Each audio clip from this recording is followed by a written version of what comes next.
Amados irmãos de jornada, mais uma vez com grande alegria por estar de volta ao encontro com todos vocês. Namastê. Meus irmãos, eu sempre friso que eu não sou um palestrante. Na verdade, eu sou alguém falando em voz alta, pensando em voz alta. E o mestre me colocou na condição de partilhar os pensamentos. Quero lembrar a todos vocês que nunca abram mão, em hipótese nenhuma, por mais esclarecido que pareça quem vos fala, por mais que a verdade que seja dita, que vocês estejam ouvindo, seja plausível com a verdade de vocês, nunca abram mão de discernir por si só. E não abram mão também de buscar a fonte, a mesma fonte que o palestrante citou, ou que aquele que esteja pensando alto citou. Porque não podemos abrir mão de nossas próprias escolhas. Como disse Paulo, ouça tudo, leia tudo, retenha o que é bom. Então o que eu vou fazer aqui? Eu me considero mais um contador de histórias, um razoável contador de histórias. Então estarei pensando em voz alta. Ora, meus irmãos, estamos passando por uma transição planetária. Nós não conhecemos uma transição planetária, não neste planeta. A transição planetária que houve antes dessa foi do mundo primitivo para o mundo de expiação e provas. Nós éramos muito inconscientes para perceber essa mudança. Hoje, nós estamos passando de um mundo de expiações e provas para um mundo de regeneração, e mesmo assim são poucos os que estão cientes e são capazes de entender o que está acontecendo. São poucos ainda. Mas, já que estamos aqui, somos aqueles que temos consciência disso. E que estamos tentando compreender e participar ativamente em benefício nosso, em benefício dos outros, nossos irmãos do mundo, principalmente aqueles que estão inconscientes. A gente precisa ter ciência de uma coisa, meus irmãos. Eu vou citar aqui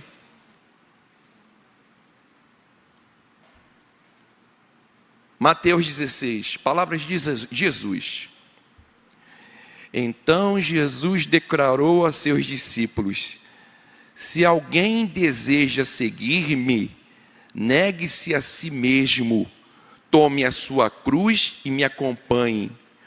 Porquanto quem quiser salvar a sua vida, a perderá. Mas quem perder a sua vida por minha causa, encontrará a verdadeira vida. Pois que lucro terá uma pessoa se ganhar o mundo inteiro, mas perder a sua alma? Ou que poderá dar a ser humano em troca de sua alma? Jesus estava falando que aquele que tenta manter a vida material, essa vida do personagem a qualquer custo, principalmente por valores que não são reais, que são ilusórios, perderá a verdadeira vida. Quer dizer, ela deixará de alcançar um outro grau na escala da vida, porque nós somos espíritos e temos uma longa jornada. Aqui é o início, nós estamos no maternal. Então ele fala que aquele que tentar manter a vida desse corpo a qualquer custo, vai perder a vida.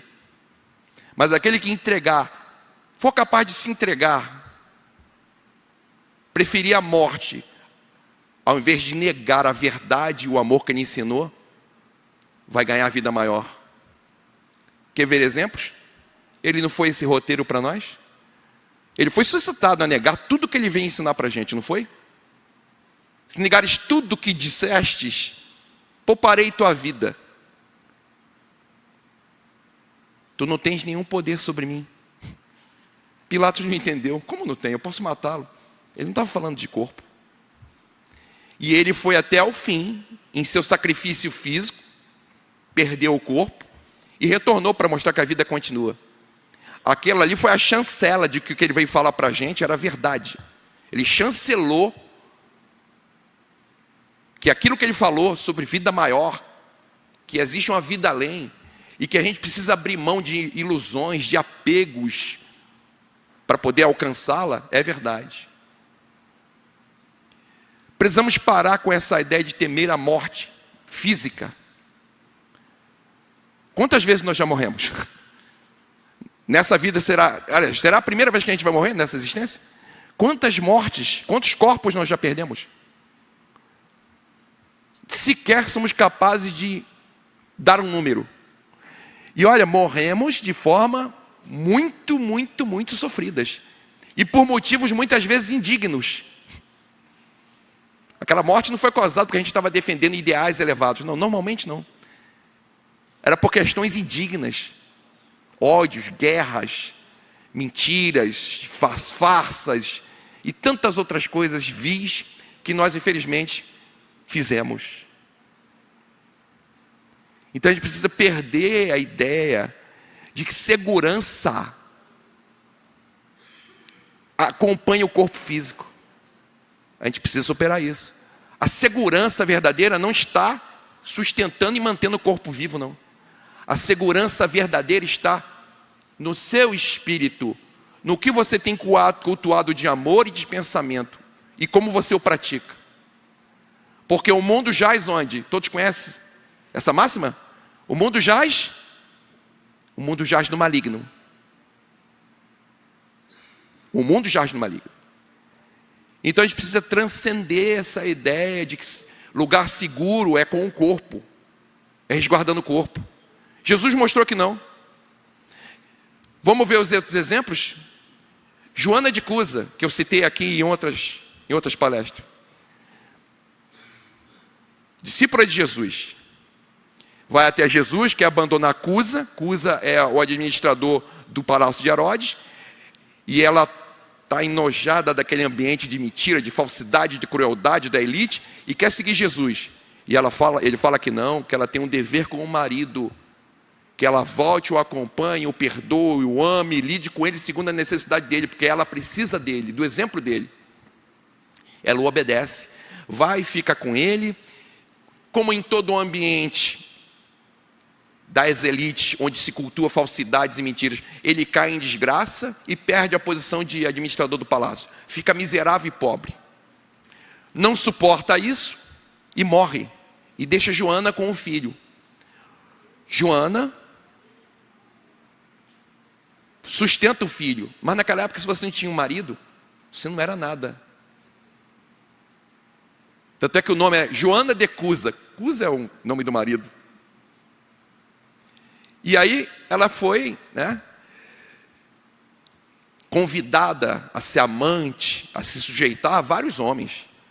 Romanos, a prefeitos de Roma, a prefeitos das regiões, aos militares, sacerdotes, todos queriam ela para amante. Mas ela lembrou do ensinamento do Mestre Jesus, ser digna. Ser digna. Não se desonrar. E ela prefere trabalhar nos trabalhos mais vis, em que aquelas mulheres agora romanas viam a oportunidade agora de pisá-la, rir dela. As invejosas, né? E ela se submeteu ao trabalho quase que escravo para poder sustentar esse filho. Mas era discípulo de Jesus. O que acontecia com os romanos? Os cristãos na época de Roma eram presos. Para quê? Ser devorado por animais, por serem açoitados, arrastados por carroça, queimados vivos. E lá está Joana e o seu filho amarrado num tronco. Depois de surrada, tanto ela como o filho na presença dela, açoitado várias e várias vezes, o filho vira para ela e fala assim: mãe, abjura de Jesus, mãe. Estava pensando em quê? Salvar a vida a qualquer custo, né? Ele pensou que se ele abjurasse de Jesus e a mãe, que eles não iriam ser mortos ali. Então ele falou: mãe, abjura de Jesus.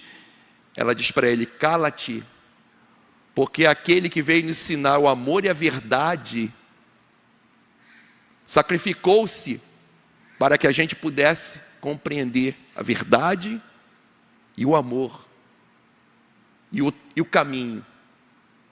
E o que acontece com ela? Já cansado dos maltratos, um romano ateia fogo à roupa dela. Ateia fogo à roupa dela. Em meio às chamas, o romano ri para ela e fala assim: foi isso que teu Jesus te ensinou a morrer? E ela, em seus últimos momentos, diz, em meio às chamas: não, ele também me ensinou a te amar. Compreenderam? Vocês compreenderam isso? O corpo para ela, ela tinha entendido que o lugar seguro não é no corpo físico no mundo. E ela ganhou vida maior ali. Ela deixou de ser simplesmente aquele espírito naquele estágio, para alcançar um outro estágio.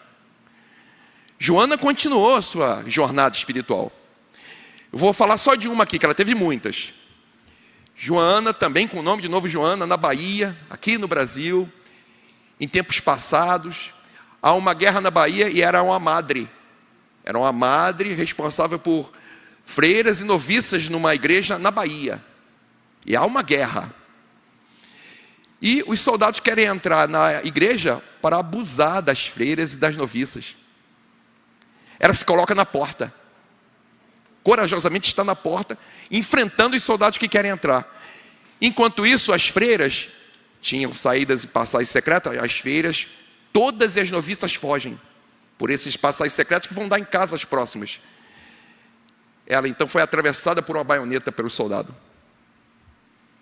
Compreenderam? Ela morreu por que causa? Ela morreu por amor aos outros?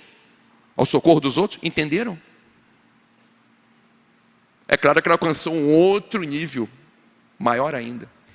Nós conhecemos esse espírito, ele continua entre nós até hoje, não está encarnado, mas é de grande valia para a nossa causa espírita no mundo inteiro. Sabe quem é esse espírito? Joana de Ângeles, a mentora de Divaldo Franco. Vocês compreenderam? Pedro, 3 vezes nega Jesus. Por 3 vezes pergunta: você não é aquele que andava com Jesus? Não era um de seus discípulos? Ele nega. Por 3 vezes aquela noite ele nega. Jesus inclusive já sabia disso. Não aconteceu isso? Para manter a vida do corpo, ele negou o mestre. Ele negou tudo aquilo que ele disse que acreditava, aquele amor e aquela verdade do mestre. Quando ele negou o mestre, ele fez isso. Aquilo foi de grande amargura para ele. E ele procurou se redimir. Tanto é que ele foi levar o evangelho correndo risco de vida por longos e longos lugares. Até chegar em Roma. Sabia que estava correndo risco de vida? Sim. Mas ele precisava se redimir. E ele estava lá levando a mensagem do mestre de amor e verdade, seja lá o risco que tivesse que correr. Foi preso por ser cristão. E aí condenam ele a morrer como Jesus, crucificado. Ele fala: não sou digno de morrer como meu mestre. E aí ele é crucificado de cabeça para baixo. Foi crucificado de cabeça para baixo. Compreenderam? Ele sabia que a segurança não estava em estar no corpo físico, e muito menos para manter essa vida física, fazer qualquer coisa. Abrir mão da verdade sagrada que o mestre veio nos ensinar. Vamos lembrar aquele que conhecemos como o grande traidor da história. Judas Iscariotes, né? Entregou Jesus. Fez um trato com o Sinédrio, porque ele achou que fazendo aquilo haveria uma grande revolta, uma grande guerra, uma luta, e Jesus acabaria mudando a posição e se tornando um rei que ia liderar os judeus na luta contra os romanos. Ele tinha uma visão política das coisas, ele não entendeu, não teve alcance para entender a mensagem de Jesus. E por isso ele fez aquilo. E quando ele percebe o que ele fez, que ele só causou a morte do mestre, que o mestre não fez o jogo humano, aquilo para ele foi... Imagina. E o que ele faz? Não suporta isso, comete suicídio. Destruiu o corpo, continuou vivo do outro lado. E é claro que foi para o vale dos suicidas amargar aquilo que a lei guarda para todos aqueles que fogem da vida, que destrói a própria vida. Não se pode fazer isso. Não se pode destruir o próprio corpo. Você pode, mas isso tem consequências. E aí ele comete suicídio. Tem uma linda história de que Jesus foi encontrá-lo. Rapidamente. Perguntaram onde estava Jesus durante aqueles 3 dias que ele não aparece, depois que ele faleceu, o corpo, né? E aí ele conta que assim que ele se viu fora da sua condição humana, que a luz do Pai o atraía tremendamente, mas que ele ouvia o tempo todo o grito e o choro de quem ele muito amava. E ele não podia ir ao Pai sem antes chegar próximo a esse que era tão caro a seu coração. Ele disse que ele desceu aos abismos e foi ao encontro desse desesperado que gritava e chorava. Chegou lá, o abraçou, colocou no colo, e esse desesperado não o reconheceu, de tão enlouquecido que estava. Ele fez esse sofredor dormir, mas ele não podia derrogar a lei que diz que o suicida precisa expiar, porque ele precisa passar por uma experiência de amadurecimento. Então Jesus não podia tirar ele daquele abismo. E aí pergunta, mas quem foi este, mestre, que te fez descer os abismos? Foi Judas.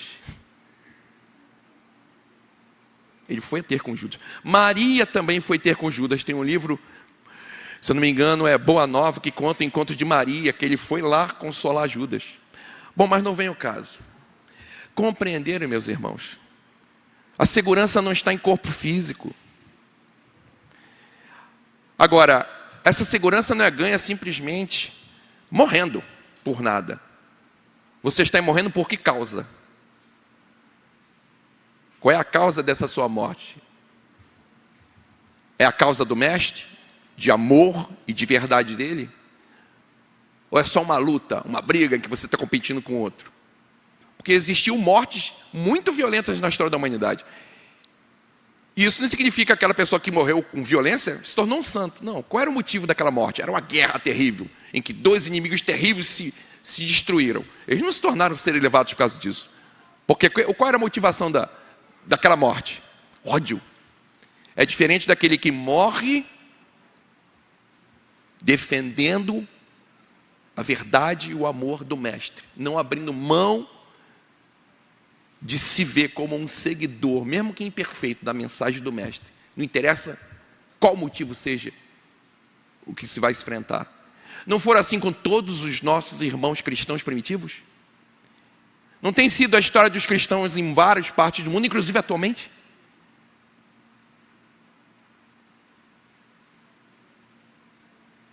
A gente precisa pensar sobre isso. Gandhi dizia assim, a verdade é dura como um diamante, mas é delicada como uma flor de pessegueiro. É uma verdade dura? Sim. Nós estamos muito apegados ao personagem. A ideia de morrer, nossa, ainda nos perturba muito, porque a gente se identifica muito com isso aqui, que não somos nós. Não somos nós. E muitos de nós temos, para manter isso aqui, que é passageiro e não verdadeiro, feito coisas terríveis. Talvez nessa transição, o que se peça, o que se espera de nós, e tenhamos maturidade, já que somos espíritas, tá? E sabemos que somos espíritos e não o corpo. Que o mestre esteja esperando que a gente faça aquilo que não fizemos no passado. E se tiver que ocorrer, ninguém vai buscar isso. Não é a busca. Também ninguém vai simplesmente sair correndo, me mata em nome de Jesus. Não. Mas se as circunstâncias chegarem atrás extremos, lembre-se que para ganhar a vida maior, é preciso entregar essa vida em nome de quem? Do mestre. E entregar em nome dele não é falar, Jesus, entrega. Não. Não é isso. É importante então que já agora estejamos praticando, sentindo, pensando, nos esforçando para viver o que Ele nos ensinou e praticar, para não ser só aquele momento crucial que talvez a gente vá passar. Porque nós temos aqui coisas que cada um vai passar coletivamente individualmente. Porque tem a ver com os acertos e erros que nós temos, os méritos e deméritos que nós temos individualmente. Precisamos estar maduros para isso, para ganhar a vida maior. A vida não se extingue com o corpo. Independente do que seja, todos nós não vamos morrer? Ou não? Esse corpo é imortal. O que é imortal é o espírito. Deus é injusto? Olha, Deus é onipresente, onisciente, onipotente, supremo amor. Alguém aqui acha Deus injusto? Então o que está acontecendo no planeta é justiça, mesmo que não compreendamos, mesmo que nos cause pavor. Para falar a verdade, é a transição. Como é que foi a transição em Capela? A transição em Capela, que fez com que ele saísse do expiação e prova e entrasse em regeneração. Como é que foi? Vocês sabem? Houve uma guerra nuclear. Uma guerra nuclear. O planeta não foi destruído, mas imagina o planeta todo devastado, porque não foi localizada a guerra nuclear. O planeta todo entrou em guerra nuclear. Todas as nações se agrediram com armas nucleares.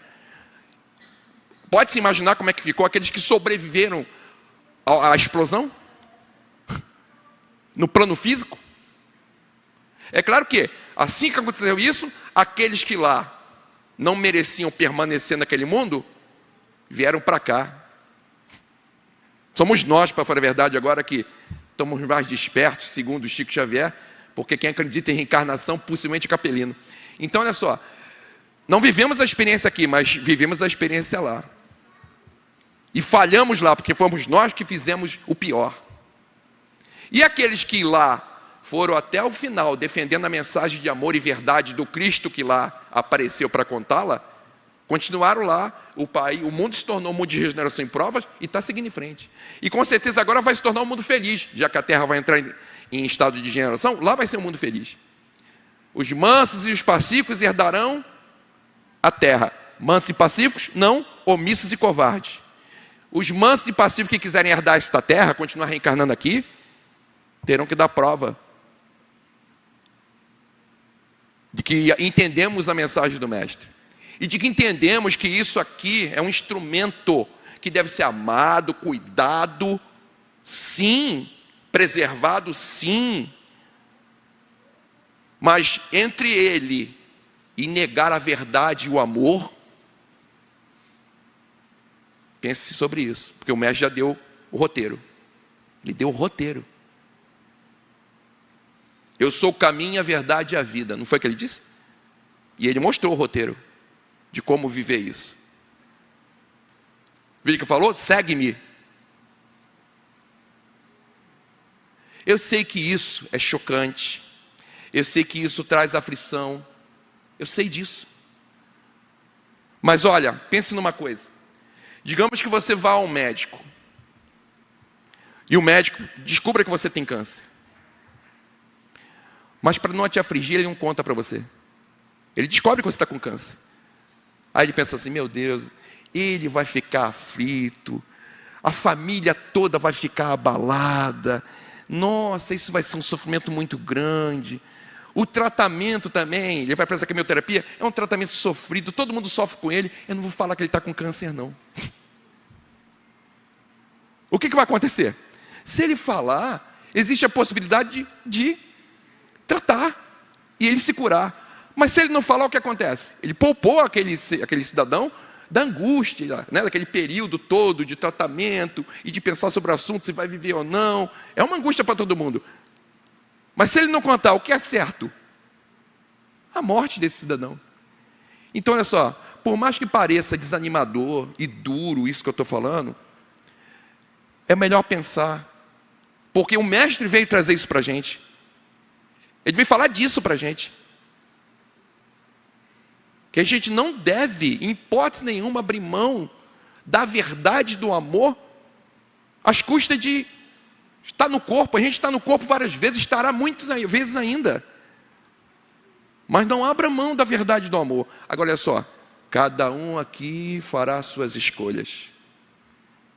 Uma coisa eu posso dizer para vocês: no momento,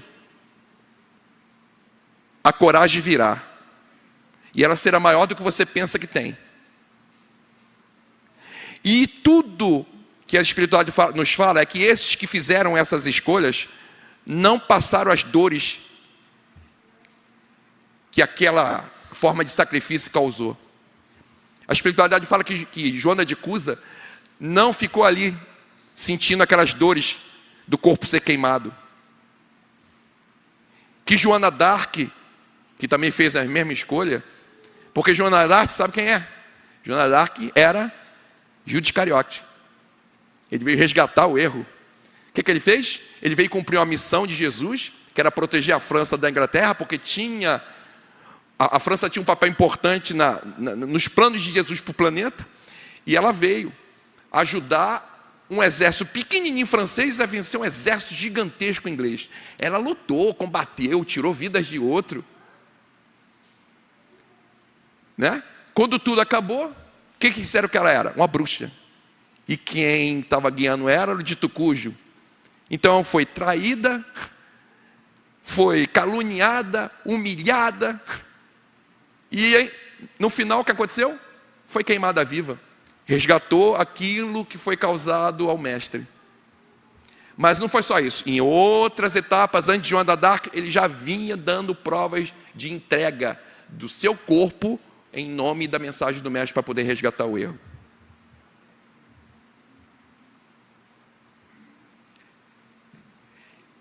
Então, queridos irmãos, Paulo de Tarso matou cristãos, perseguiu cristãos, até que percebeu o erro, o equívoco. E aí começou a fazer o quê? A levar o evangelho. Ele foi apedrejado, ele foi espancado em vários lugares. Olha, se a gente pudesse ter visto ele idoso, ele era um homem muito cheio de cicatriz, de ossos quebrados. Mas ele precisava resgatar. E ele foi a Roma, sabendo que existia o risco de que matassem ele. Mas ele foi a Roma levar o evangelho. Foi preso. E aí foi decapitado. Mas até o último momento ele continuou fazendo o quê? Defendendo e sendo fiel à mensagem de amor e verdade do mestre. A vida continua. E a vida verdadeira não é essa aqui. Isso é um estágio. E provas finais normalmente são difíceis, né? A gente está no fim de provas e expiação. Nas provas finais, normalmente você não tem a matéria toda do ano. E você tem que se preparar bem para essa prova final.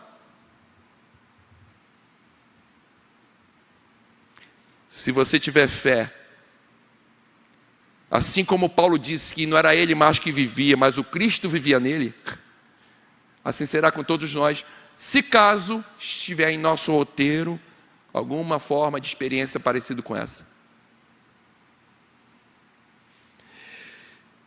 Paulo conta-nos a espiritualidade que Paulo, assim que ele foi preso antes de ser executado, ele foi açoitado várias e várias vezes na prisão romana. E a espiritualidade narra que ele nunca tinha tido antes uma experiência profunda, íntima, espiritual com Jesus. Mas quando ele era açoitado, cada vez que ele era açoitado, que ele tinha um êxtase espiritual. Cada açoite ele sentia um êxtase espiritual, coisa que a gente não pode compreender. E que ele não sentia a dor do corpo físico. Era um êxtase espiritual íntimo dele com Cristo. Ele já estava alcançando a vida maior em corpo. Porque olha só, eu estou falando de prova, né? Digamos que isso seja uma prova final para um espírito que quer alcançar outro patamar. Quando você vai fazer uma prova, certo? Uma prova escrita. Quando você acaba de fazer a prova, você já está aprovado ou não, não é? Não é isso? Você acabou de fazer a prova e entrega à professora, você está aprovado ou não? A professora vai fazer só o quê? Formalizar a nota que você constatando que você passou. Mas na hora que você termina a prova ali escrita, você já está aprovado ou não. Por isso que Joana de Cusa, quando assumiu não abrir mão da mensagem do mestre, independente do que acontecia com o corpo, ela já tinha passado na prova, ela não precisava queimar. Ela não precisava ali ficar presa no corpo, sentindo aquelas dores e ser queimada. Ela já tinha passado na prova. Porque a intenção dela já estava resolvida. Entendeu por que ela não precisava passar por aquilo? Você entendeu por que Paulo não precisava também sofrer aquelas dores dos açoites? Ele já tinha decidido, ele tinha passado na prova.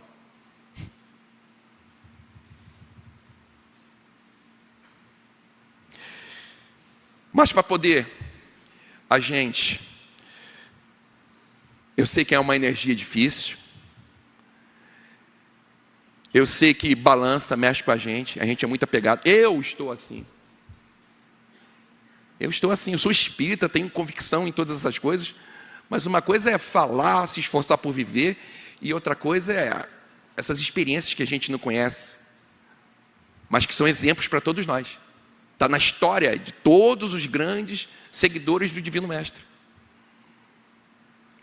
E a gente pode ir se preparando, pensando, se preparando, buscando força, prece, fazendo modificações já em nossa vida. Concilia-te com o teu irmão enquanto estás a caminho. Quantos de nós aqui não temos que conciliar com alguns irmãos e está a tempo?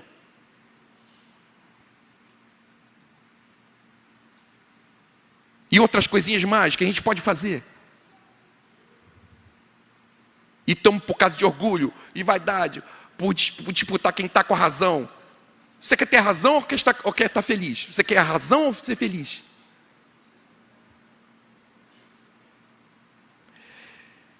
Como segunda parte, eu vou, com a licença do presidente e com a ajuda do Gunnar, pedir uma música. Posso? Então, olha só, eu vou editar aqui uma dessas partilhas que eu fiz. Foi ano passado, final do ano passado, dezembro. E ela traz uma energia muito boa.